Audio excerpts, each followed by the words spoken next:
Well, welcome back, guys. I tried to do a live stream tonight, but apparently everybody else and their mother is doing a live stream as well.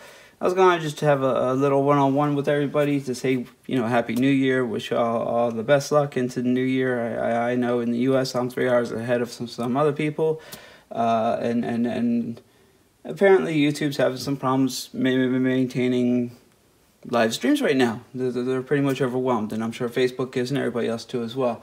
So maybe it was a bad idea to try my first live stream on New Year's Eve. Not the smartest. Anyway, I was also going to go over a few of what I'm doing here and what some of my goals are. Now I set up a survey on the EEV blog about Dave's guest host and what people would like to see. The main response was the lithium batteries, and I do have this battery bench down here that I've been slowly building out more and more.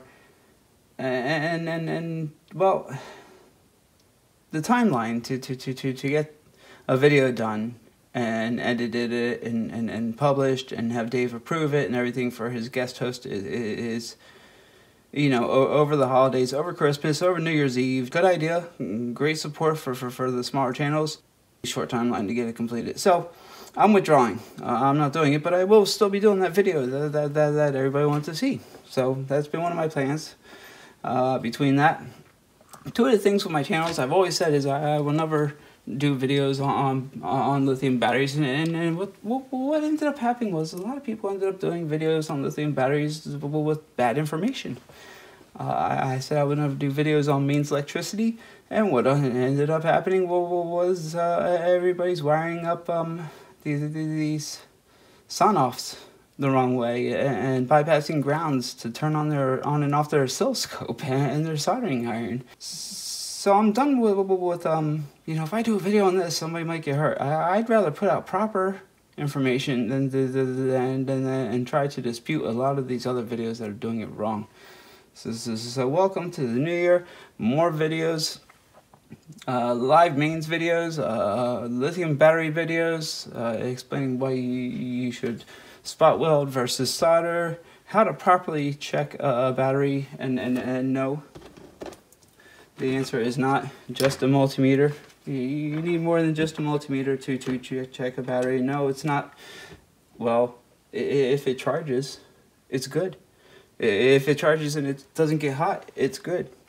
There's more to it. There's easier ways to even tell whether you're wasting your time charging a battery to see if it gets hot. You can test the internal resistance of it, but a lot of this internal resistance stuff requires specialized equipment that can do internal resistance milliohm readings. Very fine resistance readings. I'm testing 3 devices right now. There's one in the lead. Well, one still hasn't come in the mail. She'll be here this week. And the one I used to use is now found out it has a 19 milliohm minimum bottom. So it's now off the board. So I'll be showing you this new device here soon. It's a gold mine. Not only does it test batteries, you can use it for a milliohm just by itself. So for the price under $50 for a portable milliohm accurate meter, and you can test the internal resistance of just about any kind of battery chemistry out there, it's gold. It really is. What I'm doing here, though, is I'm going to be setting up an easy way to charge multiple batteries at a time. I could go out and I could buy, I don't know, a bunch of these, I guess. The IMAX B6 Sky RCs, this is the authentic one. Serial number scratched, everything scratched off, checked it, matched it with a website. There's fake ones out there that are really bad fake ones, honestly. I don't know if I would trust those so much. There's fake ones from years ago that were actually decent. They were exact knockoffs, and I mean exact, same parts, same PCB board, same layout, everything. But the new fake ones, they just cheap out on the parts. They just want to increase their profit margin, and they made them unsafer. So I wouldn't trust them. I wouldn't trust the newer fake ones. That's an old fake one. It still runs good, believe it or not. Does a very good job. Let me see what else I want to talk about. 121 GW. I did the initial review on this guy. I don't know if you recall. It's been a good meter over the years. It really has. I plan on checking the 1-to-1 GW2, but to do that, it's a I think it's a 50,000 or 60,000 count meter. I think. So you know, I had to break out some good stuff here. So you'll see me be using some capacitor standards. This Arco 0.5 MFD. This is great for like a 6,000 count meter. But for an accurate resolution count on something like a 60,000 count, like my Fluke 289 here, this one's actually a general radio, 0.005 microfarad. It says plus or minus 0.1%, but this was actually tuned and adjusted to the accuracy of 0.05%. It was tuned at customer request by the military, I believe, but then they started shortly after the serial number making them at 0.05% accuracy. So it became a standard, actually.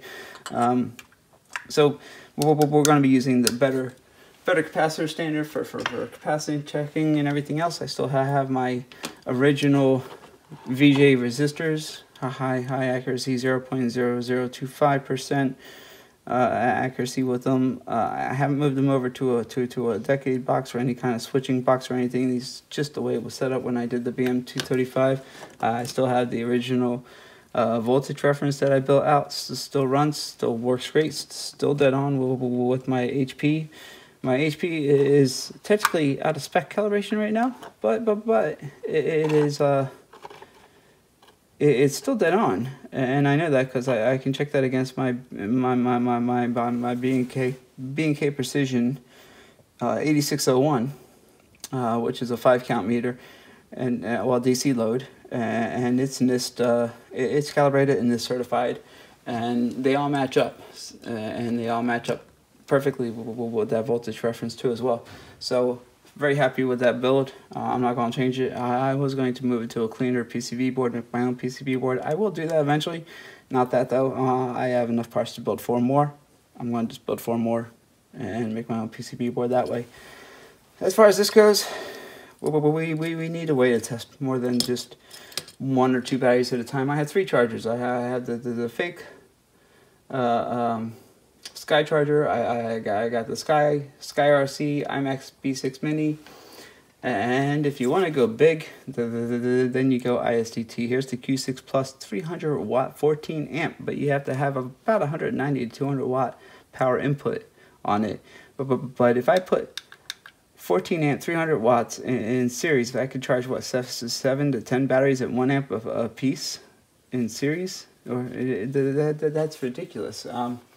They even came out with the bigger one. Well, the one that puts out more power than that one. I don't know how much it costs. I haven't even been able to utilize the full power of that one yet. So I'm staying away from many more bigger ones. But for testing to see whether batteries are good enough to make your own battery pack, to make your own bike pack for whatever reason, you know, you can put something like this together, or you can buy something like this. You can use some XT60 connectors, and you can maybe, I could wire up cables like this and actually run 4 18650s through this one through the ISDT charger and use this. Maybe change the fuse, because these are all rated at 40 amps. These are too high. Change them all down to maybe like 3 amp fuses, so if something does go wrong, it'll pop the fuse in line. There's all kinds of options, but for right now, let's go with the cheap solution. You know, I try to keep things cheap but efficient, stuff that people can afford and still work. So tonight, what I'm doing is I picked up 10 of these TP with protection, which is what I'm testing out, is whether it has protection and what kind of protection it has, where it caps out at its charging volume, and what is the lowest voltage battery it will actually charge. This is a big question. I bought about 5 of these. I thought I bought 10. I guess I only bought 5. You can see that they're actually fairly accurate. It's reading 4.1 to 4.13 volts, and I'm reading 4.133 here on the BM235. This is tied together. I'm checking the current over here. We're going to zero this out, and this is using the Agilent 34330A shunt. 15 amp constant, 30 amp max, 15 minutes for up to 30 volts DC. A great shunt, very low burn voltage. So that's why I'm reading it on the millivolt range of the meter, because it's a 1-to-1, 1 millivolt for 1 milliamp. Well, I think it's what divided by 1,000. I think maybe. These are nice because they're adjustable. So I'll basically, after I test these, I'll tune these with my HB bench in the lab and make sure I get these all tuned down accurately. So we got 5 of these to test. Unfortunately, only 6 out of the 10 TP boards I ordered came good. 4 of them have. It looks like somebody stepped on the micro USB port. It really does. You can't even get your plug in there. It's bent down. It's crooked. It's horrible. I need to contact the seller. Fireworks. All right. I need to contact the seller about this and see if I can get these replaced, because that's just, yeah, that's horrible. It's really bad. I'm not going to accept that. So I got 10 of these 18650 holders here, and the idea is I thought about wiring up one of the holders for these testings, but it's really easier to just grab a couple of neodymium magnets here just for testing purposes and do this. So we got several batteries over here. Some of these under 2.5 volts that I would expect not to charge or even start to charge. This one, 2.1 volts. So this is sitting at 2.1 volts. I'm kind of curious to see if this will charge it. So I'll hook it up. You see the light goes red. You see I'm putting 146 milliamps in. And basically it's focusing on bringing up the voltage to a point of where, well, there it goes. It hit 3 volts and it jumped it right up to 800 milliamps. Now, that's a fast ramp up for a battery that was sitting at 2.1 volts. So be careful with these little guys. I wouldn't use them unless your battery's already at a safe over 200 volts. 123 milliamps could not get it up from 2.1 to 3 volts that fast. It's just too quick. So I might be a little leery on them because of how fast they brought that up. But it appears that one seems to work. When you got 2 neodymium magnets, be careful not to let them jump into each other. So I'm also monitoring the amount of current that's actually being drawn from these little circuits, seeing how much power they use. I got the little USB YZX Studio power monitor over here. It's watching out for me, so we can set this one aside. Safe to say that one works. And then I take this meter here.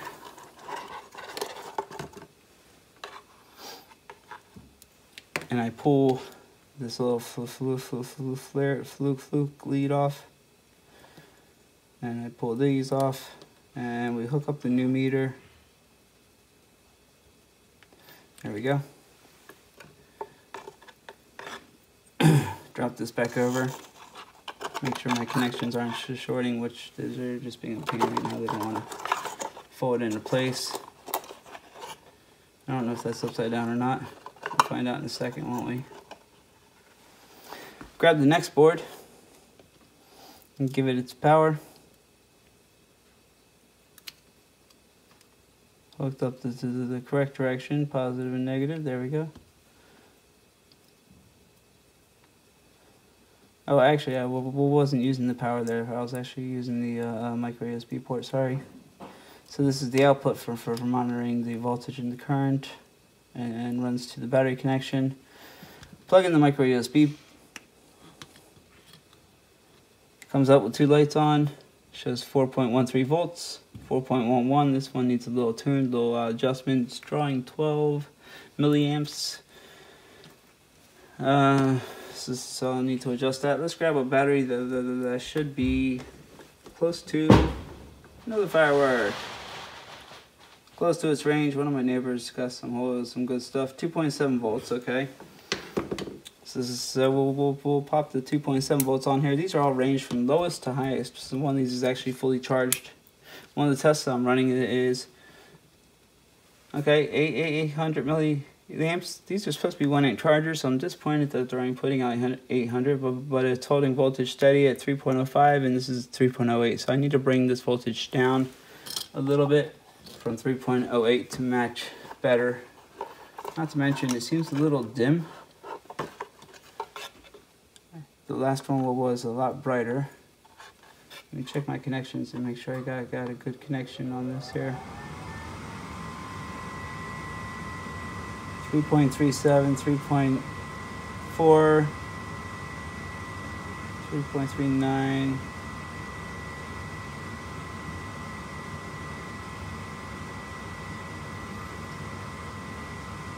Seems to be steadying out now.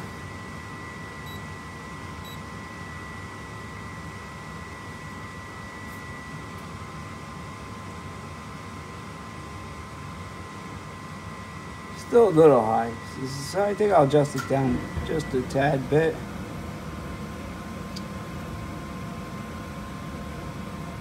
Maybe a tad bit more.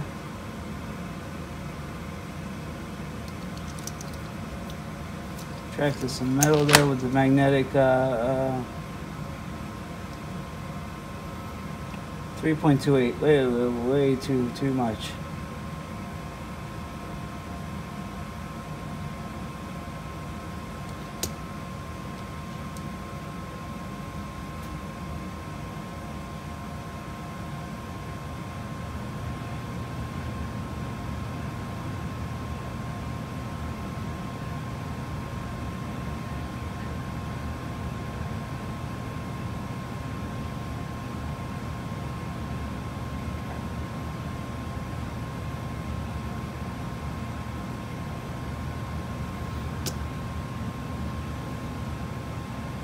Alright, so let's set this back down again. See where this reads off at. I really do like the blue. This is a nice blue. 3.5, 3.6, 3.56. So now we're right in line. I like the way that looks. Staying at steady 800 milliamps. She's getting hot though. That's a concern with these little TP chargers. They do seem to get hot. And the last test that I run on them before I call it good is I hook up a fully charged battery and it goes blue. 4.2, 4.179. So we still have a little bit of off spec on this little blue meter here, but again, I can tune this upstairs on my bench. Not a big deal. So I again disappointed that these are supposed to be 1 amp chargers, and yet they're only putting out 800 milliamps, and they're in a colder environment than usual. So this is what I'm doing. I'm just going through and checking one TP charger at a time, and I'm going through and checking 1 meter at a time, setting them aside if it's good, putting it to a different direction if it needs to be tuned. This one needs to be tuned, and I'll set that over here. Contact the seller, see if I can get these replaced, and just set up a little board that has its own individual monitoring for each cell, so I can watch it. Maybe figure out where I can put some heat sinks, because these things seem to be heating up quite hot pretty fast, and they're not doing the 1 amp that I was promised according to the sales ad. So a little concerned, a little disappointed with that. But this is the quick way of testing, and then we'll go further later, as I promised, as far as testing internal resistance and everything else, checking the quality of the battery, and so on and so forth. So the next year is going to be interesting. It's going to be more focusing on batteries. It's going to be more focusing on projects. It's going to be more focusing on less reviews, unless I actually buy something new, like the milliohm battery meter internal resistance checker. I plan on reviewing at least and recommending it because it's a good product. But for the most part, I want to get away from the reviews. I want to start doing more stuff and using the equipment that I've been reviewing now and actually applying it. So to everybody else, hope you have a happy new year as well and a safe one. And here's wishing you the best to you and your family, your loved ones in 2018. And I'll see you in the next video. Be safe and keep on tinkering.